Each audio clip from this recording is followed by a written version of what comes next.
My brother-in-law yelled, "Pay the rent or get out of my house." I left silently, hiding the smile. He had no idea that this house was mine and that I had secretly sold it for $900,000. When it was time to move out, he panicked and called my number. My answer shattered his world. Just revenge for the betrayal of loved ones. Before we continue, please subscribe to the channel and write in the comments what time it is where you are now. I pushed through the front door with my shoulder, grocery bags cutting into my palms. The weight felt good, substantial.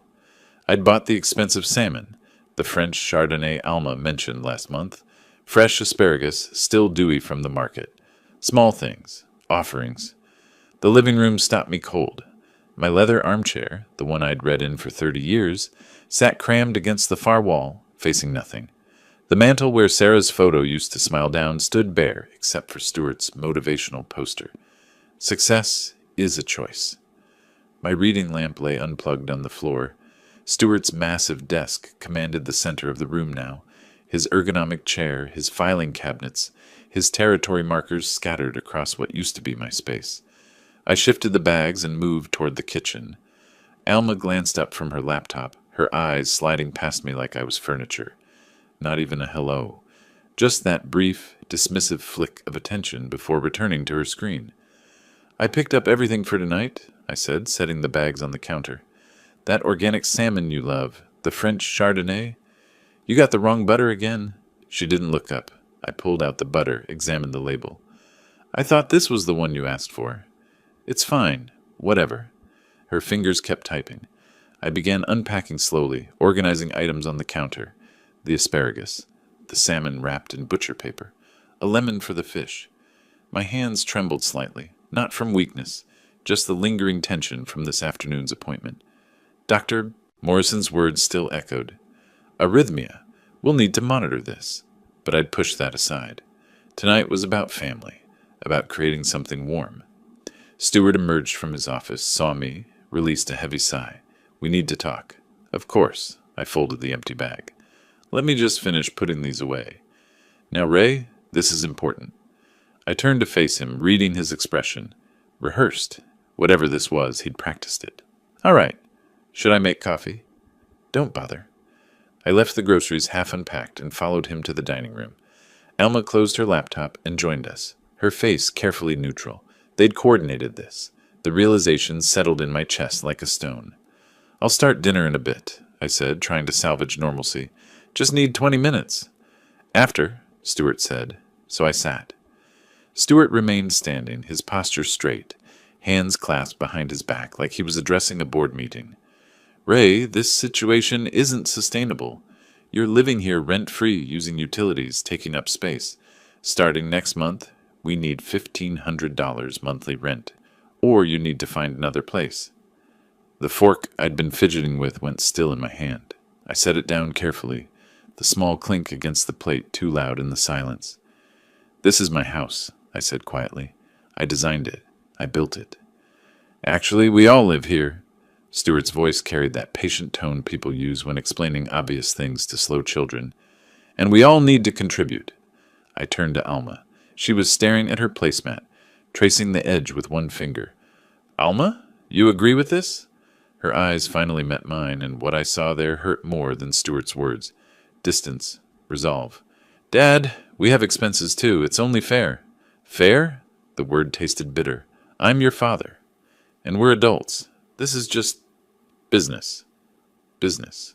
My daughter, who I'd held through nightmares and walked down the aisle, was reducing me to a business arrangement. Stuart leaned forward, palms flat on the table. "So what's your answer?"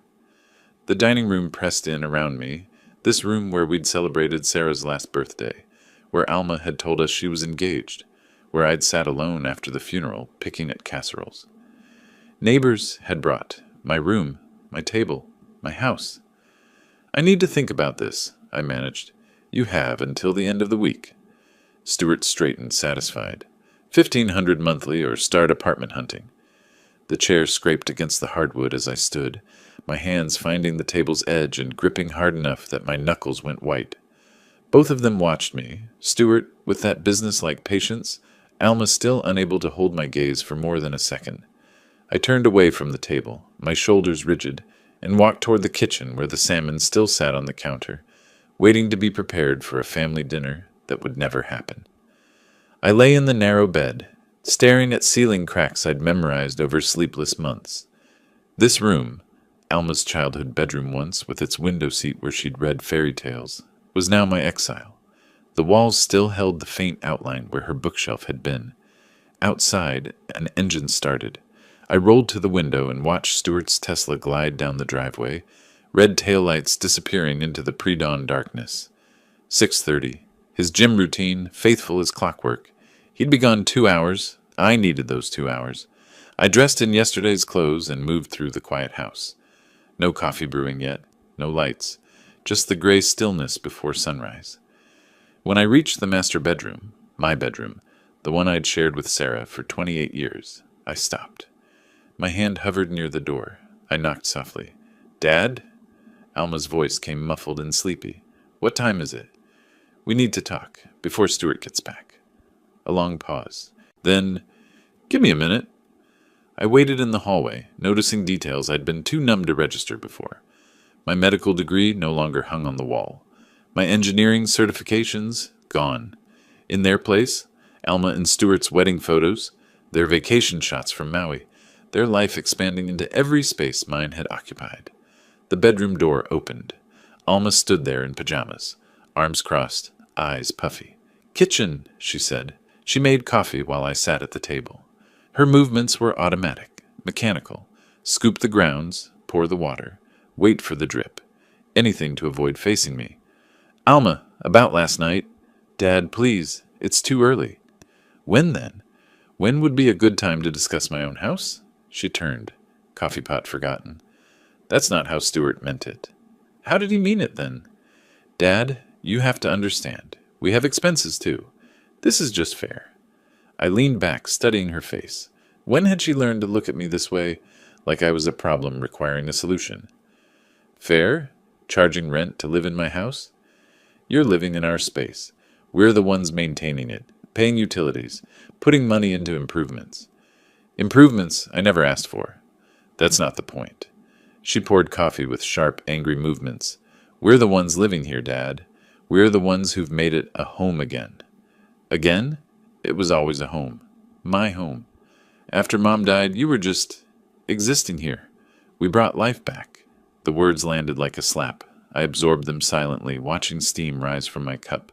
"This property has my name on the deed," I said carefully. "Legally, yes. But if you're not happy with the arrangement, you can always find your own place. A nice apartment somewhere. Something manageable." She sat across from me, cradling her mug. "This house is too big for one person anyway." The suggestion hung between us, naked and clear. They wanted me gone. I fell silent, memory pulling me backward. This same kitchen table, 3 years ago. Alma sitting where she sat now, but crying then, her face red and swollen. Stuart beside her, equally devastated. "Dad, we're being evicted. The landlord sold the building. We have nowhere to go." Her voice had been desperate, breaking. "Please, just temporarily. We'll help you through this." I'd still been raw from Sarah's funeral, moving through days like walking underwater. Everything hurt. Everything reminded me of loss. "Of course," I'd said. "Stay as long as you need." "Thank you. We'll make it up to you. We'll help with the house, with everything." Temporarily, that word echoed now, hollow and false. I looked at my daughter across the table. The same daughter, but different somehow. Harder. When had that happened? When had helping me become owning me? Something in my expression must have shifted because Alma leaned forward. "Dad, are you okay?" "I'm fine," I straightened, decision crystallizing. "You're right. We need to make this official." Relief flooded her face. "So you'll pay the rent?" "Yes. 1,500 monthly, starting immediately." "Good. I think this is better for everyone." I pulled out my wallet. I'd stopped at an ATM during my sleepless hours last night and counted out bills. 50s, 20s, 10s, fresh and crisp. I laid them on the counter between us, one at a time. 30 bills total. Alma reached for the money. I didn't move my hand away immediately. For a brief moment, we both touched it. Receipt? I said, her brow furrowed. What? I'll need a receipt. For my records. Dad, we're family. Then this should be no problem. She stared at me, searching for something in my face. Whatever she found, it made her pull a notepad from the drawer. Her hand shook slightly as she wrote, "More $500. Rent, June." She dated it, signed it, pushed it across the table. I picked up the receipt, folded it carefully, and slipped it into my wallet behind my driver's license. Evidence, documentation. The first piece. Alma gathered the bills, no longer meeting my eyes. I should get ready. Stuart will be back soon. Of course, I stood, leaving my untouched coffee. Thank you for the receipt. She nodded, confused by my tone, too polite but too controlled, but accepting it. I walked back to my small room, closed the door, and pulled out the receipt again. Unfolded it, read her signature, read the date, read the words that transformed everything between us into transaction. Then I folded it again precisely and filed it away. The library's law section was quieter than I expected for a Tuesday afternoon. I'd been coming here every day since paying that first rent, filling my laptop with notes that no one at home suspected existed. That morning at breakfast, Stuart had barely glanced up from his phone when I mentioned leaving. Library, maybe a walk, I'd said, keeping my tone casual. Don't forget the house rules, he'd replied, scrolling through emails. Back by 7 if you want dinner. I'd nodded, swallowing the response that burned in my throat. Alma hadn't even looked up. Now I stood before towering shelves of Oregon legal codes, my late wife's reading glasses in my shirt pocket, and a fresh notepad in hand. Sarah had always said knowledge was architecture. You built understanding one careful layer at a time. I pulled volumes on property law, real estate transactions, tenant rights, spread them across a corner table, and began methodical documentation. This was familiar territory, the precision of research, the satisfaction of finding patterns in complexity. As an architect, I'd spent decades translating vision into blueprint. Now I'd translate injustice into action. 2 hours in, I discovered something called a rent-back agreement. Sellers could remain in their property for 30 to 60 days post-sale, while new owners waited to take possession. My pencil stopped mid-note. This was it, a legal way to sell the house while maintaining residence, giving me time to transition while protecting the transaction from interference. Looking for something specific? I glanced up. A woman stood nearby, silver hair in a neat bun, warm eyes behind delicate frames, a volunteer badge clipped to her cardigan. 60-something, elegant in that understated way that speaks of competence rather than effort. Oregon property law, I managed. Sales with delayed occupancy. Rent-back provisions. That's section 346.7, different area. She moved with practiced ease through the stacks, pulling exactly the volume I needed. Legal research is tricky if you don't know the indexing system. I appreciate it. Haven't been here in years. The library remembers everyone, even if they forget it. She set the book before me, and I noticed her hands. Steady, capable, unadorned, except for a simple watch. I'm Gloria. Volunteer here Tuesdays and Thursdays. Ray. She started to leave, then paused, studying my face with gentle concern. Forgive me for saying, but you seem troubled. Are you all right? The unexpected kindness cracked something in my carefully maintained control.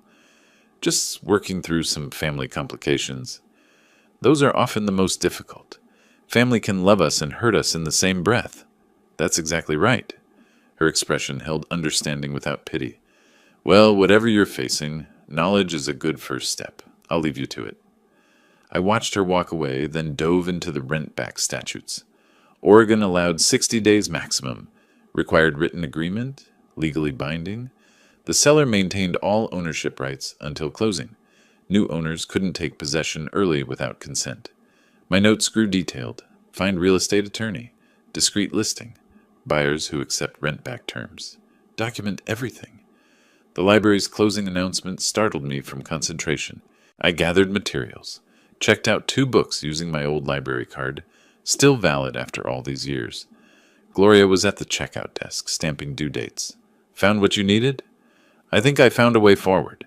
That's good. Sometimes we just need to know our options. I hesitated then.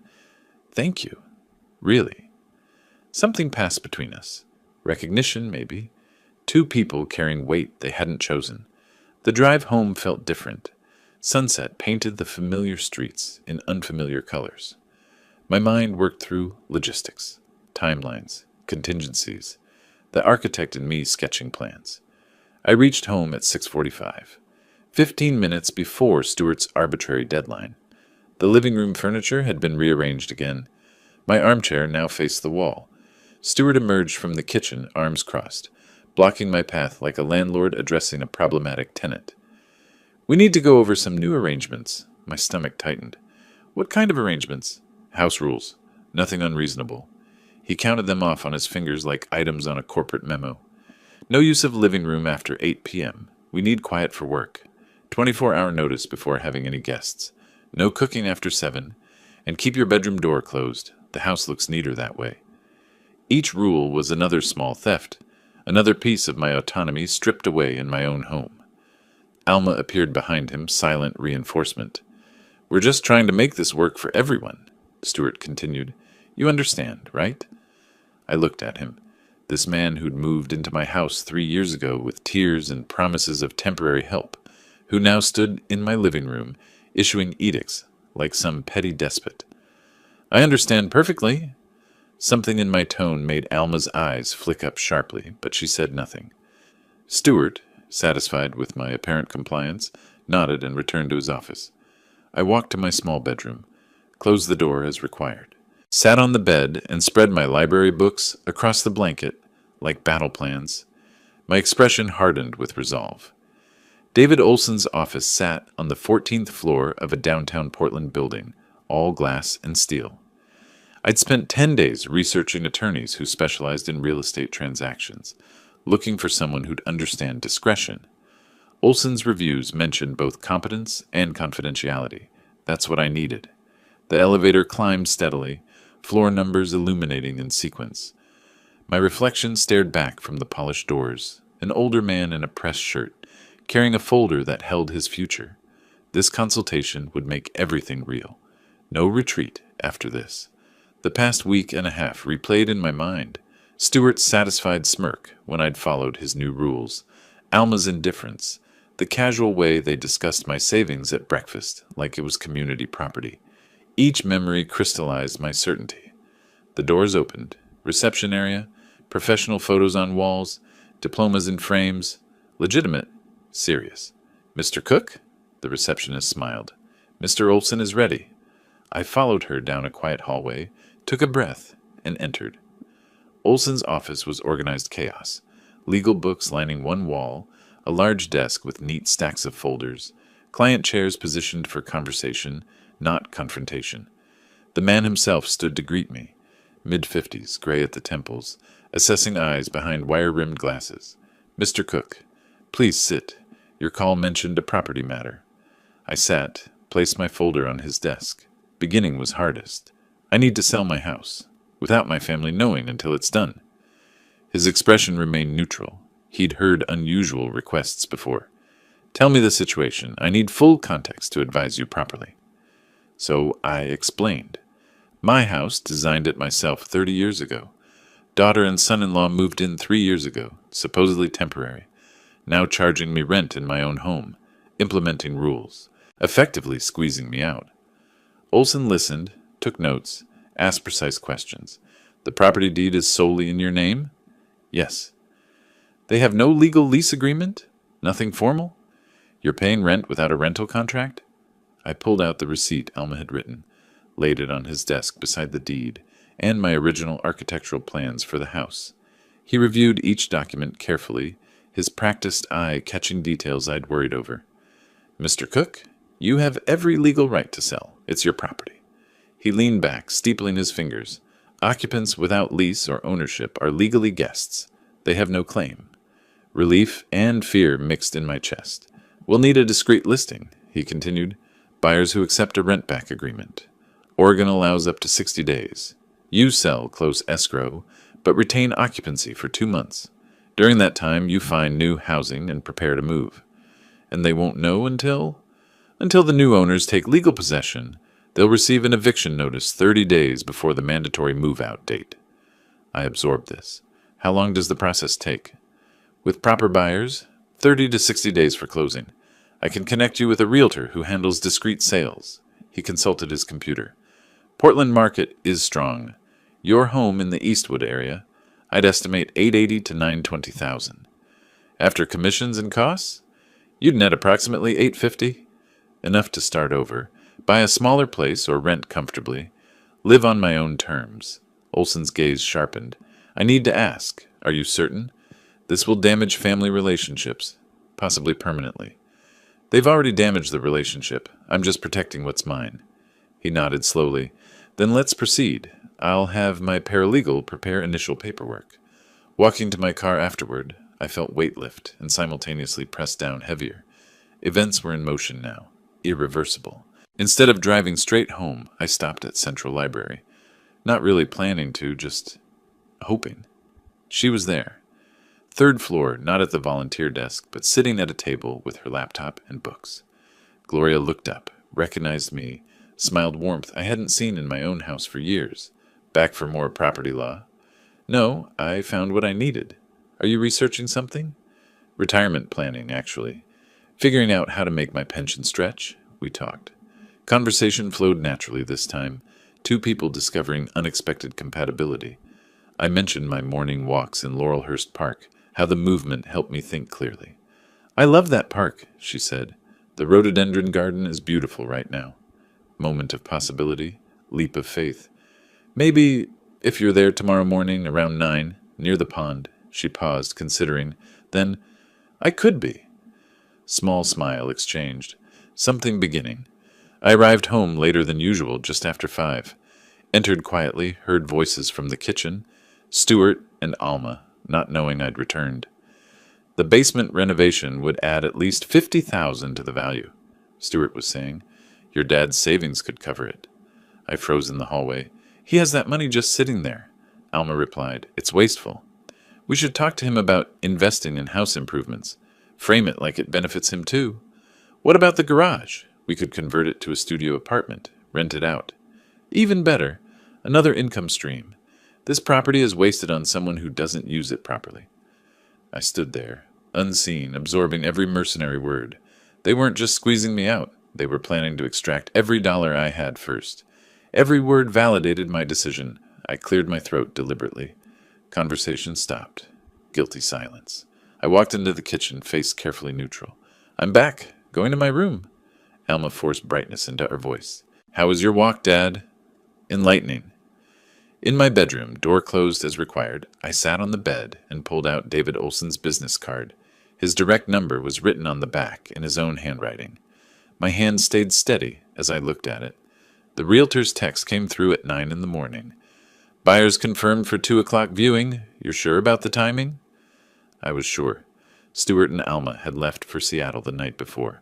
Some weekend trip I'd suggested 2 weeks ago. You two work so hard, I'd said. Take a weekend away. My treat for part of the hotel. They'd accepted eagerly, never questioning my sudden generosity. Now the house was mine. Completely mine. For 36 hours. I walked through the empty rooms, opening curtains Stuart had ordered kept closed, turning on lights he claimed wasted electricity. In the living room, I moved his desk papers aside and displayed my original architectural sketches on the dining table. The house felt different without their presence. It breathed. My phone buzzed. Sarah Chen, the realtor. 30 minutes out. Family very interested based on photos. I texted back. I'm ready. The doorbell rang at 2 exactly. I opened it to find Sarah with a family of 4. Michael and Jennifer Chen, warm handshakes, 2 teenagers trying to look unimpressed but failing. Mr. Cook, thank you for accommodating the showing, Sarah said. Shall we begin? I led them through, but Michael kept stopping, examining details most people missed. In the living room, he ran his hand along an exposed beam. This is custom work, not standard construction. I designed this house, I said, carefully allowing pride to show. I'm an architect, retired now. His eyes lit up. You designed this. I'm an engineer. This joinery, these load calculations, this is exceptional craftsmanship. We connected over technical aspects. I showed him the blueprints I'd spread out, and he leaned over them with an engineer's hungry eye. understanding what I'd built.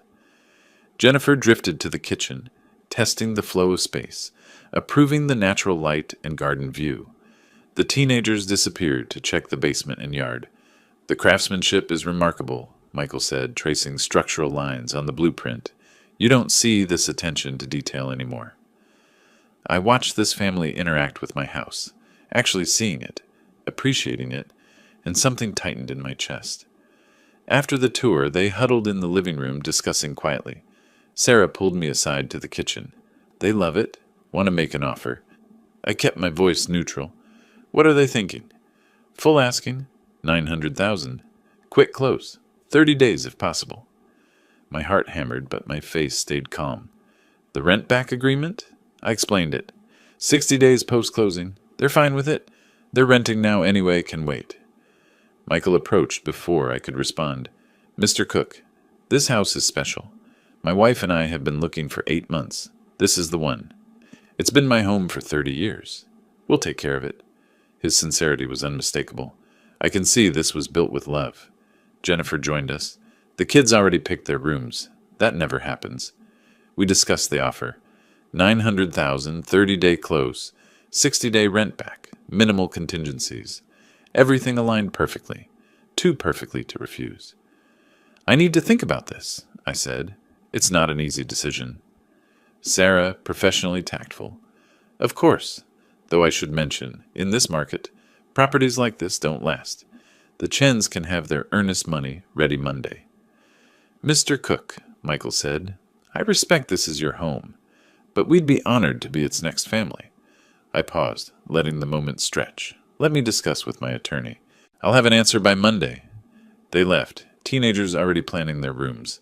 I closed the door, leaned against it, realized my hands were shaking. 2 hours later, my phone rang. Stuart. Hey, Ray, just checking in. Everything okay there? Fine. Quiet. Reading, mostly. Funny thing. His voice carried an edge. Mrs. Patterson next door texted Alma. Said she saw people at the house. A couple with kids? My stomach dropped, but my voice stayed steady.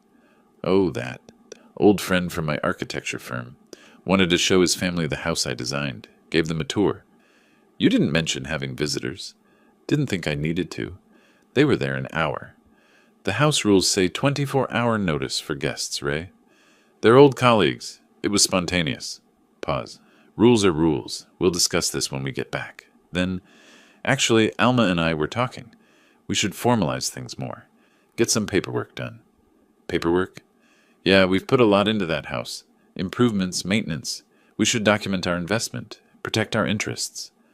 I processed this carefully. Stuart was sensing something, trying to establish claim. That sounds reasonable. What kind of documentation?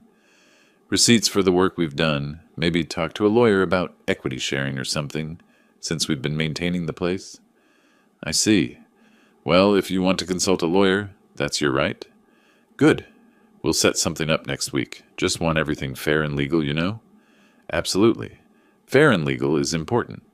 All right, we're heading to dinner. Keep the doors locked. The call ended. I sat in silence, processing Stuart's move, trying to establish ownership claim before something happened. But it was too late. Papers were already in motion with Olson. I texted my attorney. They're suspicious. Son-in-law talking about establishing equity claim through improvements. Olson responded immediately. Let him try. Won't affect sale. You're sole owner per deed. Keep playing along. I texted back. Understood. I looked around the living room, my living room, and began counting days. The notary's office was cramped and utilitarian, nothing like David Olson's polished space. But the documents spread across the small desk were just as powerful. Escrow papers, title transfer, seller's disclosures, each one I signed moved the house another inch out of my name and into the Chens. The notary, Eleanor Walsh, stamped each page with practiced efficiency. Initial here, sign here, date here. My hand stayed steady despite the emotional weight. This house was my dream, my creation, but signing it away felt necessary, even right. That's everything. Mrs. Walsh collected the documents. Closing date is August 15th. You'll receive confirmation from escrow. And the rent-back agreement. Already filed. You have occupancy through October 15th. 60 days post-closing. I collected my copies, folder full of legal separation from my past. Outside, afternoon sunlight hit sharp after the dim office. Gloria sat on a bench, book in lap. She looked up and smiled. Real warmth, not the performance I'd lived with at home. She stood and we embraced briefly. Natural affection. How did it go? It's done. Really done now. She took my arm. Come on. We have apartments to see. Forward, not back. In her car, she asked, You're sure about this? Selling the house? 30 years I put into that place, but the last 2 years erased what it meant. Sometimes we have to let go of what we built to build something new. I looked at her, this woman who appeared when I needed hope. Over the past 2 weeks, we'd walked Laurelhurst Park every morning, coffee at the cafe, by the pond, conversations about our lives, her divorce 10 years ago, my wife's death 3 years ago, shared loneliness transforming into companionship. Yesterday, we'd held hands for the first time. I couldn't do this without you. Yes, you could, but I'm glad you don't have to. We drove to Selwood, across the river from my current neighborhood. The district charmed immediately. Small shops, tree-lined streets, older homes converted to apartments. Tom, the rental agent, met us at the first property. Too small, too dark. The second apartment was better. 2 bedrooms, second floor, overlooking a garden. I walked through with my architect's eye, assessing everything. Kitchen adequate. Living room with good light. Bedrooms decent, Gloria noticed. You're redesigning it in your head already. I smiled slightly. Habit. But yes, I could make this work. $1,800 a month, Tom said. Available August 1st. Gloria, practical. What about furniture? You're leaving with just your personal items? I'll need to buy everything new, but that's actually appealing. Start clean. We viewed a third apartment, but the second one kept pulling me back. The Selwood place? Tom noted my interest. It's popular. If you want it, I need application today. I'll take it. What do you need from me? Application process moved quickly. References, deposit, first, last, and security, totaling $5,400. Credit check. I wrote the check from my savings. Not the house sale yet. August 1st. Gloria checked the date. That's soon. 9 days. Time to start packing. In her car outside the rental office, paperwork complete, I turned to her. Gloria, I need to tell you something. About the house sale? My daughter and son-in-law. They don't know I'm selling. Won't know until the eviction notice. She absorbed this. That's quite a surprise you're planning. I explained fuller context. The rent demand, the rules, feeling erased in my own home. She listened without judgment. Does that make me cruel? Not telling them? It makes you someone protecting yourself. They made their choices. This is yours. I keep thinking about Alma as a child. She wasn't always like this. People change. Sometimes the kindest thing is letting them face consequences. I looked at her directly. I'm falling for you. Is that wrong? In the middle of all this. Life doesn't pause for perfect timing. I'm falling too. We held hands across the console. What happens after August 15th? She asked. After they find out? I disappear into my new apartment. Start over. With you, if you'll be part of it. I'm already part of it. Ray returned home late afternoon. Stuart intercepted him immediately in the hallway. Where have you been? I needed to talk to you. Out. Errands. You need to start telling us where you go. We worry. I bit back my response. Nodded. Anyway, Alma and I made a decision. Starting this weekend, we need 24-hour notice before you use the kitchen on Saturdays and Sundays. We're meal prepping and need the space. The kitchen, in my own house. Our house, Ray. We all live here. Compromise is important. Alma appeared, stood beside Stuart. It's just weekends, Dad. Be reasonable. I looked at my daughter, saw slight uncertainty in her eyes, but she wouldn't contradict Stuart. Fine. Whatever you need. Good. Oh, and I set up a consultation with a property lawyer for Wednesday to discuss our equity position. I hope that works out for you. Stuart missed the irony completely. It will. We've got all our documentation. I walked to my room, closed the door, checked the calendar on my phone. August 15th circled in red. 18 days away. I counted down silently. August 15th arrived like a scheduled demolition. I sat in David Olson's conference room, watching him review the closing documents one final time before sliding them across the mahogany table. Outside the window, downtown Portland stretched toward the river. Inside this room, my house became someone else's property with each signature. "This is it, Ray." Olson tapped the settlement statement. "Once you sign, the house transfers to the Chens. 900,000 minus closing costs and commissions. You'll net approximately 847,000. I nodded, picked up the pen. The weight felt appropriate. Each signature carried 30 years of history. I'd designed every room of that house, chosen every fixture, built it with a young wife beside me planning our future. But the last 2 years had poisoned what took decades to create. I signed methodically. Seller's deed, settlement statement, transfer documents. The title company representative appeared on the video screen. All documents executed. Wiring instructions confirmed. Funds will transfer within the hour. "And the occupancy agreement?" Olson asked. "Filed and recorded. Mr. Cook has occupancy through October 15th, with early termination clause if he vacates sooner. I'll be out by the 25th. My voice stayed level. 10 days from now. Olson made a note. After the title rep disconnected, he leaned forward. "You're sure about the timeline? You want the eviction notice served the day after you leave?" "August 26th. Gives them exactly 30 days. September 25th. Move out date. Oregon law requires minimum 30 days for eviction without cause. This is by the book." He paused. "How will it happen?" "The Chen's attorney will send certified letter, legally served when received. Letter states property sold. New owners taking possession, current occupants must vacate by specified date.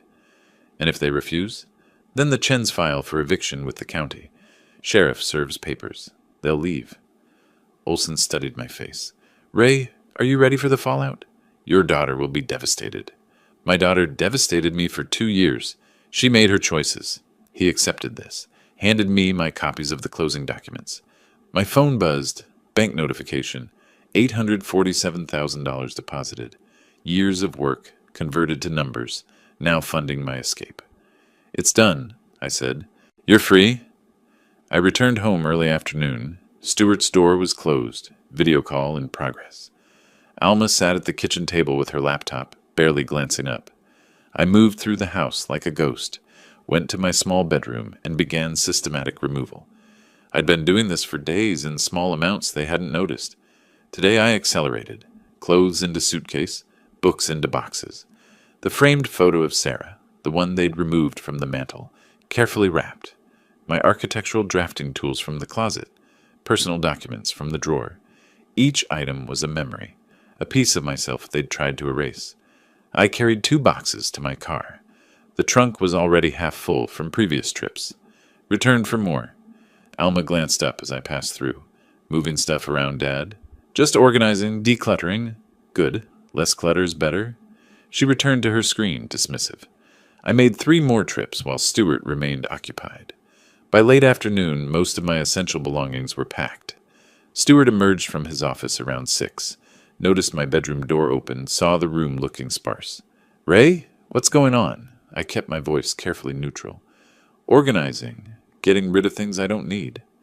He walked into the room, scanned the empty shelves, the half-empty closet. "You're getting rid of a lot." "I'm 64, don't need much." His eyes narrowed. "You're not planning something, are you?" "Like what?" "I don't know. You've been weird lately. Distant. I'm following your rules. Staying out of the way. Isn't that what you wanted?" He couldn't articulate his concern, but something felt off to him. "Where do you go during the day? You're gone a lot." "Walks, library, coffee shops. I have my own life." "Just seems suspicious." "You're the one who wanted me to pay rent and follow rules. I'm doing exactly that." He couldn't argue, but his unease remained. Later that evening, dinner time approached. I cooked in the kitchen before the 7 p.m. deadline. Alma came in, saw me preparing a simple meal for myself. "You've been so listless lately. Are you feeling okay?" "I'm fine. You just seem different, less there." I looked at my daughter, saw a stranger. "Maybe I'm just tired, Alma." "Well, try to perk up. Your mood affects the whole house. I'll work on that." She left, unsatisfied, but not enough to pursue it further. I finished cooking, ate alone in my room per the rules. Sat on the bed afterward, looked around at the nearly empty space. 10 more days. I pulled out my phone, texted Gloria. Closing complete. I'm officially free. 10 more days. She responded immediately. My door's open whenever you're ready. I'm proud of you. I allowed myself a small smile. Tomorrow I'd take more. Day by day, piece by piece, I was disappearing from this house. I looked at the calendar on my phone. August 25th circled in red, counting down. August 25th arrived with clear skies and cool morning air. I woke before dawn in my nearly empty bedroom, the sparse space echoing what I'd become in this house, a ghost who'd already left. Stuart and Alma slept soundly in the master bedroom, my former bedroom, unaware this was the last morning they'd wake believing the house was theirs. I dressed quietly in the dim pre-dawn light. My last boxes sat stacked by the door, car keys in my pocket. I pulled the envelope from my jacket, the note I'd written 3 days ago. Opened it, read one final time. Alma and Stuart, I fulfilled your requirement. You told me to pay rent or find another place. I found another place. Consider this my move-out notice. Think about your actions and how you treated me in my own home. Dad. Brief. No explanation of the sale. No emotion. Just facts. I folded the note back, wrote their names on the envelope's face. One final look around the room. This was Alma's childhood bedroom once, then my exile, now my past. I picked up the first box, carried it quietly to the front door. The house was silent except for Stuart's, snoring from the master bedroom. Made multiple trips, loading final boxes into my car trunk and back seat. My entire life now portable. I returned inside for a final sweep. Walked through the house in dim morning light. Living room. Stuart's desk dominated where my reading chair used to be. Kitchen, where they'd charged me rent to cook. Dining room, where Stuart had delivered his ultimatum. Master bedroom door, closed. Them sleeping in the room that was mine with Sarah. Each space held memories, some good from 30 years ago, recent ones poisoned. This was my dream house, my architectural achievement, but they'd made it a prison. I returned to the kitchen, placed the envelope prominently on the center of the table where they'd see it immediately.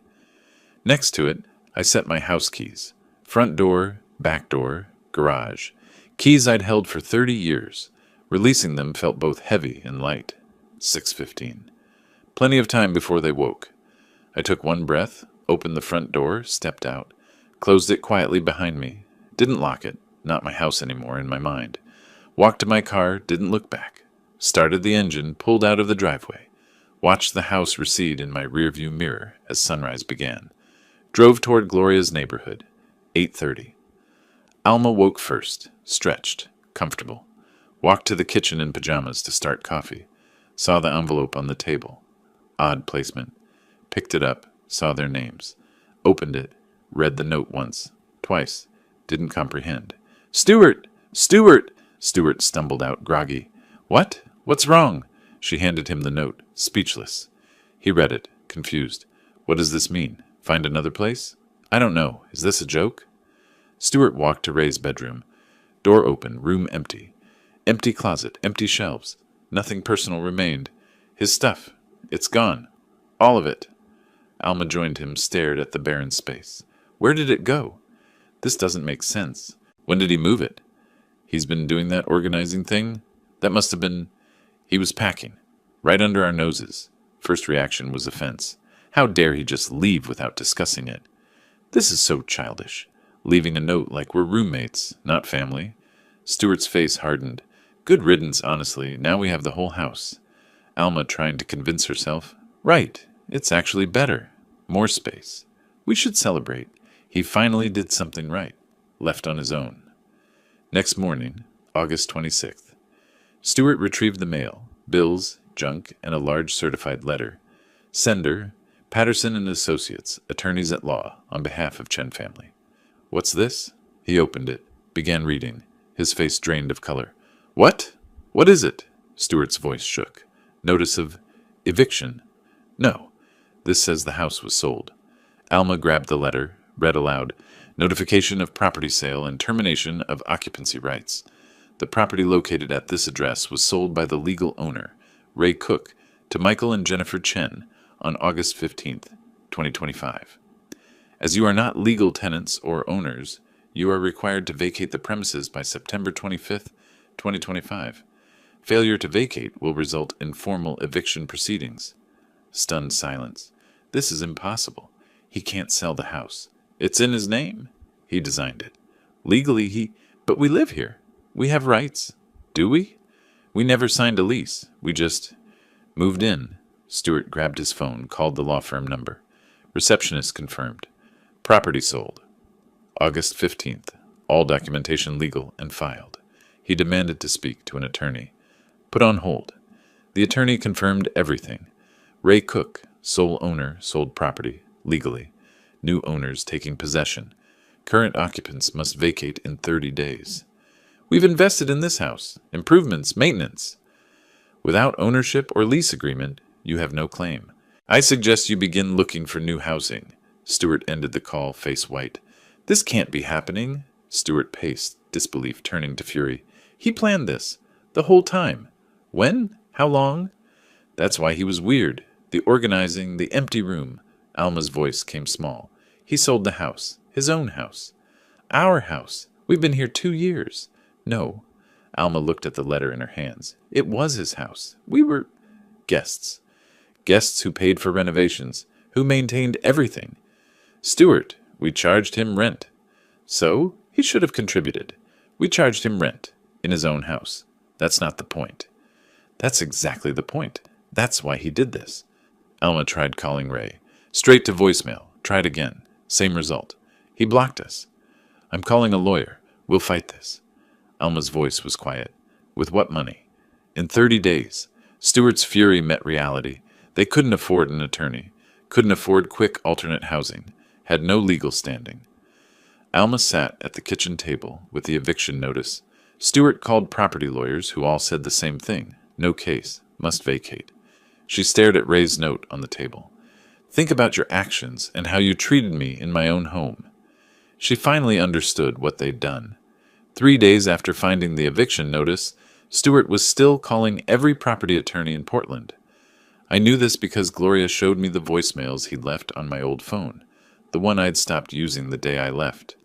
His voice progressed from angry demands for explanation to bargaining offers of negotiation to barely concealed panic. I sat in Gloria's living room, afternoon light streaming through windows, my old phone buzzing on the coffee table. Again. Gloria glanced up from her book. How many times is that? 17 since yesterday. 14 from Stewart, 3 from Alma. Are you going to answer? Eventually, let them sit with it first. The phone buzzed again. 18th call. Stewart. I picked it up this time, took a breath, answered. Yes, Stewart? Explosion of sound. His voice high, panicked, furious. What did you do? You sold the house? How could you? My voice stayed neutral. I exercised my legal right as the property owner. You can't just sell someone's home. It was my home, Stewart. Mine. You were guests who overstayed your welcome. We have rights. We've been there 2 years. We've invested money. You have no rights. No lease. No ownership. No claim. I checked with my attorney. Your attorney? His voice cracked. You planned this. When? How long? Does it matter? It's done. The house sold August 15th. You received proper legal notice. Rage and desperation mixed in his tone. We'll sue. We'll prove you're not mentally competent. You're old. You don't understand what you did. Ice entered my voice. I passed a cognitive assessment administered by a licensed physician. My attorney required it. I have documentation of complete mental competency. You have nothing. This is insane. You can't do this to your own daughter. My daughter did this to herself. You both did. You charged me rent in my own house, Stewart. You made rules about when I could cook, when I could use rooms I designed. You treated me like an inconvenience you could extract money from. That was just... We needed help with expenses. You needed to control me? Now you have 30 days. Use them wisely. His voice broke. Ray, please. We have nowhere to go. No money for deposits. You're destroying us. No, Stewart. I'm protecting myself. There's a difference. He screamed something incoherent. The line went dead. I set the phone down. Gloria came over, sat beside me, took my hand. 30 minutes passed. The phone rang again. Alma. I considered not answering, but this was my daughter. Alma, crying. Daddy, please. This has to be a mistake, a misunderstanding. My heart clenched at Daddy. She hadn't called me that in years. It's not a mistake. I sold the house, legally and deliberately. But why? Why didn't you tell us? We could have talked about it. When, Alma? Between Stuart demanding rent, or you telling me to declutter so the house looked better? When would we have talked? We didn't mean... Yes, you did. You meant every rule, every demand, every dismissive comment. Dad, I'm sorry. We're sorry. We'll change. Just cancel the sale. You can cancel it, right? The sale closed 10 days ago. The money's in my account. It's over. Desperation rose in her voice. Where will we go? We don't have money for first and last and deposit on a new place. Rentals in Portland are so expensive. You have a month to figure it out. That's more time than you would have given me if I couldn't pay your rent. That's different. You're our father. Exactly. I'm your father. And you treated me like an ATM machine and an unwanted tenant in my own home. Sobbing now. Please, Daddy, please, we'll do anything. My voice came tired. There's nothing to do, Alma. Learn from this. Treat people with respect, especially people who love you. I ended the call, set the phone down. Gloria squeezed my hand. That was harder than I expected. Because you still love her. Yes, but I can't save her from herself. Over the following days, I learned through mutual acquaintances about their desperate search. 5 different attorneys, same answer from each. No case, sale was legal, must vacate or face sheriff. Stuart tried claiming verbal lease agreement. Attorney told him verbal agreements meant nothing without proof and didn't apply to family arrangements anyway. They searched rental listings. 3-bedroom houses in decent areas, $3,500 to $4,000 monthly. 2-bedroom apartments in good areas, $2,800 to $3,200. 1-bedroom apartments in their preferred neighborhoods, $2,000 to $2,400, but too small for their belongings. Reality crashed down. They needed to downsize drastically. Stuart blamed Alma. Your father did this because you didn't stand up to him about the rules. Alma blamed Stuart. You were the one who demanded rent. I told you it might backfire. Their relationship fractured under stress. Arguments escalated. Stuart stopped looking for jobs, depressed and angry. Alma cried constantly, lost and overwhelmed. Several days after the phone calls, Gloria asked, Do you regret it, selling the house? I thought carefully. I regret that it came to this. But no, I don't regret protecting myself. What if Alma reaches out again, really changes? If she genuinely changes, learns respect, rebuilds herself, maybe someday we can have a relationship, but she needs to do that work. I can't do it for her. I looked around Gloria's cozy living room. Plants, books, music, warmth. I spent 2 years shrinking myself to fit their vision of what I should be. Now I'm expanding again. You're different than when we met at the library. Lighter. I was carrying their contempt. Now I'm only carrying my own life. We kissed briefly, comfortable and real. The phone rang. Unfamiliar number. I checked it, didn't recognize it. Let it go to voicemail. Think it's them?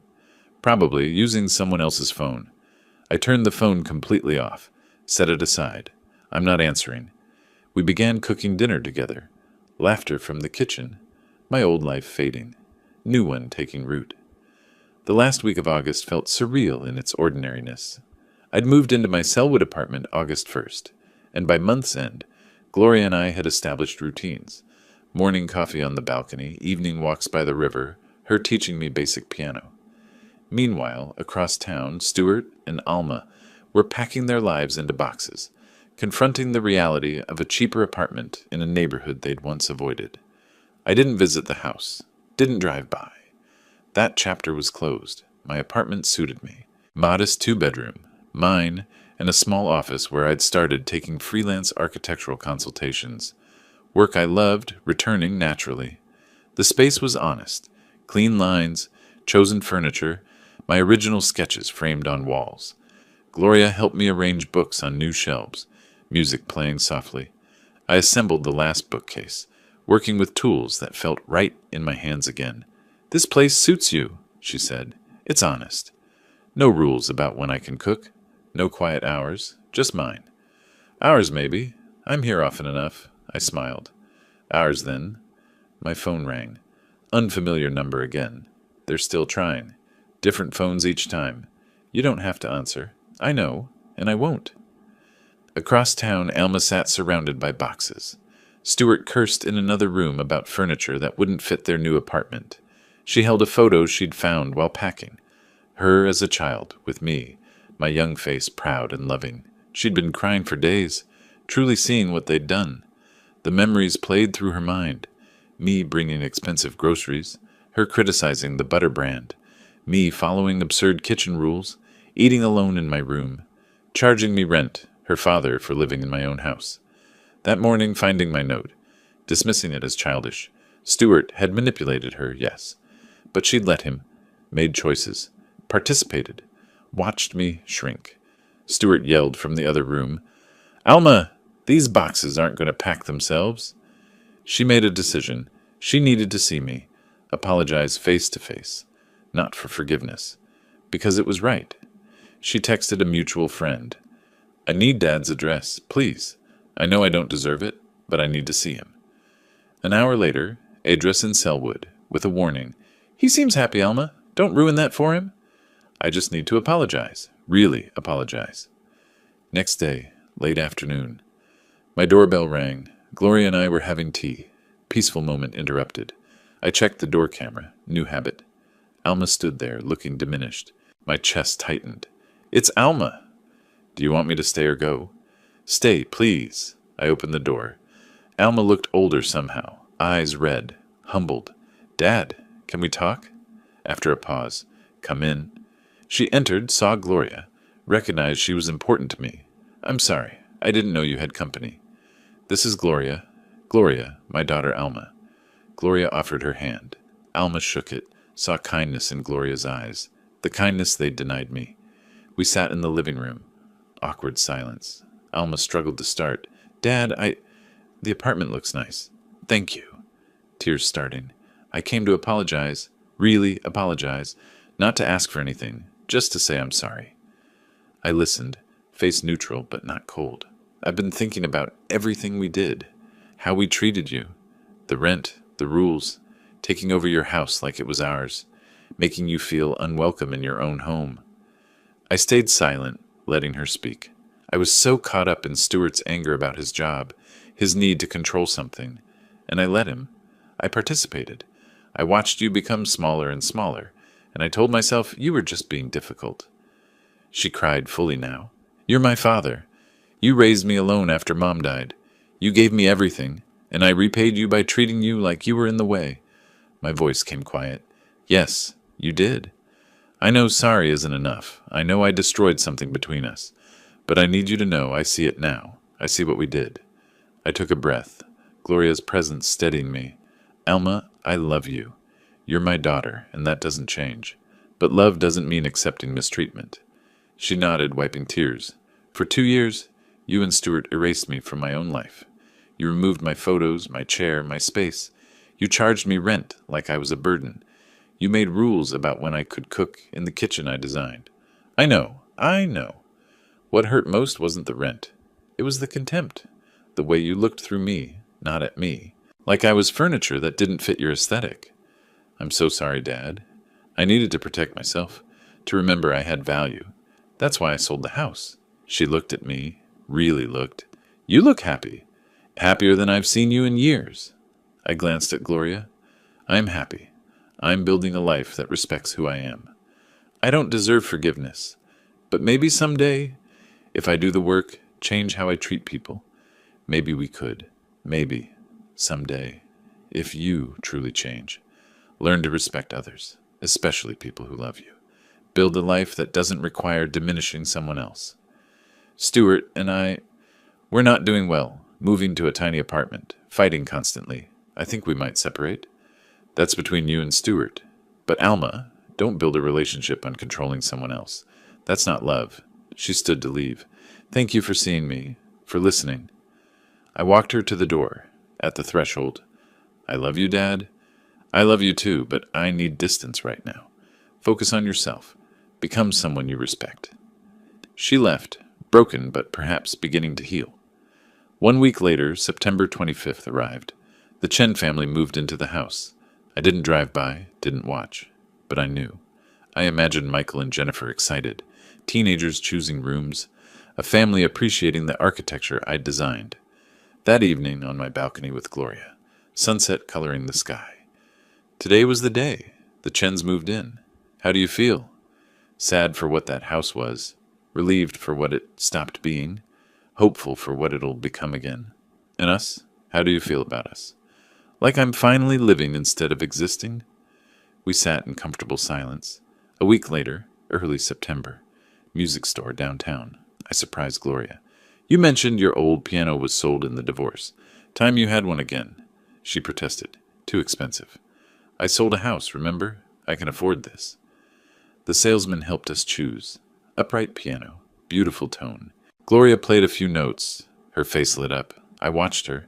This is what money should do. Create joy, not control people. We arranged delivery to her house. Walked out holding hands. I'd lost a house and a functional relationship with my daughter. But I'd gained myself back and found someone who saw me as I am, not as a resource to exploit. Gloria's laugh, my smile, sunset light, piano music imagined in the future, life continuing forward. If you like this story, please like this video, subscribe to the channel, and share your impressions of this story in the comments.